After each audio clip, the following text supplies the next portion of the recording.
Hey, how y'all doing out there? I got some old crazy news for y'all. There's rumors floating around here that Diddy ran into Cassie in Miami, and the first thing that came out her mouth is where the weed at. She done did all this man drugs.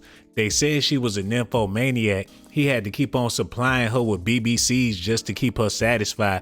Y'all make it seem like he was paying them men to satisfy him. According to the streets, Cassie was a demon back in the day. And on top of that, she was beating on him. Now, I'll say this. I've done a few interviews. I've been interviewed myself, and I've talked with some of my guests. And at the time, I said, I'm not really sure what happened because I had heard from Diddy's bodyguard that she was very abusive as well, that she would punch Diddy in the face in the car, and then they would start tussling. And, I wasn't exactly sure the logistics of what happened. But when I saw this video, goddamn. Yeah. Now, the video with Diddy beating on Cassie was very gruesome, but that ain't the whole side of the story. According to Diddy, allegedly she took everything that man had in the hotel room. Took his keys, took his pink cocaine, took his clothes, took his jewelry, and tried to sneak out the hotel. So when he seen her leaving, that's when he snatched her up because she had all his stuff and she ain't paid for a thing. Sean Diddy Combs, incensed that leaked video of Cassie, it doesn't tell the full story. Well, all we know, she was in the hallway with a whole bunch of belongings that we all know she ain't pay for. And I ain't trying to make no excuses for Diddy, because what he did, he should have never did that. But let somebody sneak out the hotel when you in the shower and they got your car keys and all your jewelry and all the stuff you paid for. She's sneaking away like a rat. Now they coming out with these bogus reports talking about she was on crack. Either way, they allegedly ran into each other in Miami. It was an awkward moment. She got the whole world believing that this man was just abusive, even though he was supplying her with all the stuff that she wanted. Drugs, men, money, cars. He was the genie in the bottle, but all the world seen was how he squeezed her like some toothpaste. Not to mention she had songs sending subliminal shots at Diddy. She got a song called Love a Loser. A loser with $1 billion and supplying her with drugs, men, and everything she could imagine. A lot of people would say she ungrateful, but me, I say she a victim. She said, I'd rather lose a lover than to love a loser. Everything you did, I wouldn't do it to you. Got my vision so clear, now I'm seeing through you. Yeah, you wouldn't have gave him millions of dollars. You wouldn't have paid women to come have sex with Diddy. You wouldn't have had him doing all your drugs, but that's what he did for her. And she made a song basically calling him a dummy for doing all the things that he did for her. And that's why he was so mad. Now, a man should never put his hands on a woman, but a woman should never call the man that she dealing with a loser. We have the new music, Love a Loser. We do. So, I think that's a great way to start off. Loving a loser. We've all been there, I feel like. I think we've all been there. As women, unfortunately, we've all been there. It's something that we're probably all gonna have to go through. Mm-hmm. But for you, what is that process like, loving a loser and getting out of that? Well, when I wrote this song, the lyrics are, I'd rather lose a lover than to love a loser. So I'd rather lose the love of my life than to love a guy that's just whack. And right. I think the experience of getting over it is usually pretty quick and easy if you really don't think that he's right for you anyway. Right. Just keep it moving. It's not always that easy. It's not always that easy. Right. But if you were paying for everything for him, mm-hmm. or you were taking care of him, or he just didn't have any drive, or he's not stepping up. You have to think about those things in your future, I think.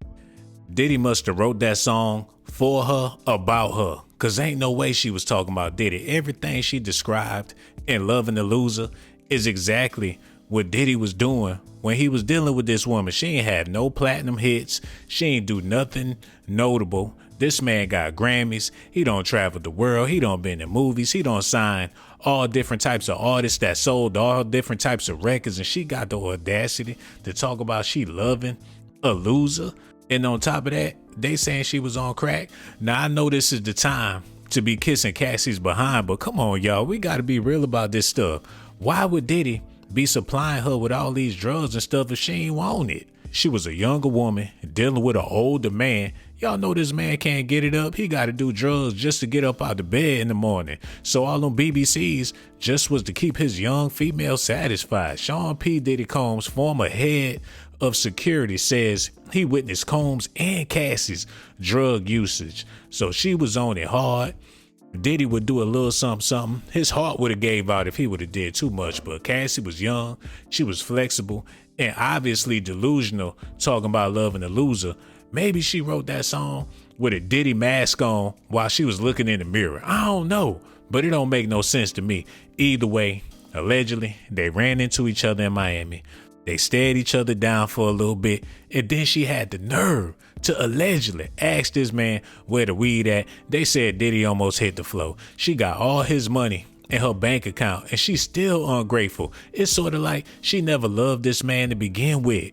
So do you believe in love at first sight? I do. I do. Was it love at first sight with your boyfriend? It was a long time ago. What makes you guys work? Well, I think what makes any relationship work, if it is working, is, just not talking about it too much and just keeping it close to your heart.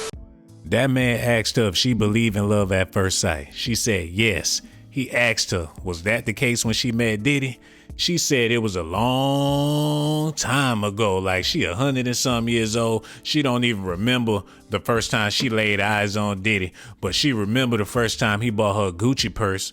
She remember the first time he bought her a car and paid her parents' bills. I could see why he was acting like the Lion King in the hallway. Now, he should have never put hands on that female, but to be so ungrateful and to be in the spotlight, working the red carpets, doing all that man drugs. She got Johnson & Johnson up her nose. All the jewelry you could think of, he spoiled her rotten, and she tried to sneak out the hotel room with his drawers. All I'ma say is Diddy need to be in jail. He need to be locked up. She did a whole movie getting it in with other men, and people didn't think that she would get it in with another man in front of Diddy when she did it in the movie. Now you're gonna sit down, watch the movie. Your boyfriend's sitting next to you, and you and Terrence are. Yeah. What does that feel like? It's work. It feels, obviously there's a little bit of anxiety with that, but Terrence is a good friend of mine, and, Puff has been so understanding with everything, so it's good. She said it was work to sit next to Diddy and let another man get it in with her. Y'all calling her a sex worker. Y'all talking about he was trafficking. Well, Hollywood need to go down. She did a whole movie trafficking herself to all different types of men in this movie. It's called A Perfect Match. Diddy was on the set. French Montana was there. His homeboys was getting it in with Cassie in the movie. People went to the theaters to see this thing. She ain't had no problem with it. The fans ain't had no problem with it until 2024, where everybody extra sensitive about pimping. Like pimping ain't been pimping since been pimping. Diddy need to be in jail because what he did is an atrocity to mankind. They talking about prostitution is the oldest religion. Well, they need to leave that in the past. We don't need that in 2024 unless you a big booty Instagram model and you just trying to make some extra money to buy you a Louis Vuitton purse. That's the only way it's gonna work. If a woman making her own money without getting no money from a man, then she could do what she want to do with her body. But if she paying the man she paying need to be in jail because that's illegal. It's wrong. Diddy should have never did that to Cassie. But the thing about it is, he been doing this to her in the early 2000s when people ain't give a damn. Now everybody in everybody business. Cassie put her business out there. She got $30 million for putting her business out there in the street. And Diddy losing all his money for being a baller in the early 2000s. And he wrong. I don't agree with nothing this man got going on. He's sinister. He need to go see a minister. And he already done did that. And TD Jakes don't even want nothing to do with him. How he gonna get through the pearly gates when they not even trying to allow him in no churches? I feel bad for Cassie, but I don't feel bad for Diddy. Y'all gotta let me know how y'all feel about this in the comment section, man. For all the people that left comments on my last video, I gotta let y'all know, y'all greatly appreciate it like Tupac's mama. Y'all ain't have to do that, but y'all did. And for all the people that hit them likes, y'all the real MVPs. And for the members out there, y'all already know what it is. We family. Memorial's Day going down. We about to have hot dogs and hamburgers all in the Cash App if y'all hit it. Y'all talking about y'all love to work. I love y'all too out there. Y'all about to make me cry. Y'all gotta let me know How y'all feel about Cassie saying all this stuff about Diddy, but Diddy not being able to tell his side of the story? After what he did, he don't need to tell his side of the story. His side of the story is him beating on her in that hallway. That was wrong. But he's saying the reason why he was so belligerent is because allegedly she was trying to steal all of his belongings while he was in the shower. That was a snake move. And when you act like a snake, you gonna get hissed like a snake. Ask Megan Thee Stallion how it go. She was wrong if that's the case, but he was wrong for putting hands on her. Either way, I don't think Cassie was wrong. Regardless of what y'all say about it, she's just a woman being a woman, and that's why she should get a pass, because she delicate, she lovely, she humble, she beautiful. She was his rib, and he tried to barbecue her ass before Memorial's Day. That is horrible, man. Y'all gotta let me know in the comment section how y'all feel about this. Make sure y'all do me a favor, hit that like button, subscribe to the channel, also hit that notification button. I got so much love for y'all, and for all y'all beautiful ladies out there, I gotta let y'all know, y'all be leaving them comments, showing me all that love. Y'all got me feeling special, man. I need to get over myself. And for the people that hit that Cash App, I really do appreciate y'all. $ Sean Blaze Docs. That's what it is. That's what we need, man. Because if it wasn't for them Cash Apps, how we gonna feed them giraffes at the zoo? Them elephants be hungry, man. They ain't even leaving no dung all over the place. And them gorillas beating on their chest, waiting for y'all to hit the Cash App. What y'all think? I'm gonna take this money and go down there and get me some wings or something? No, we do this for you. Subscribe to my channel if that's what you want, but if that's not what you like, then you must be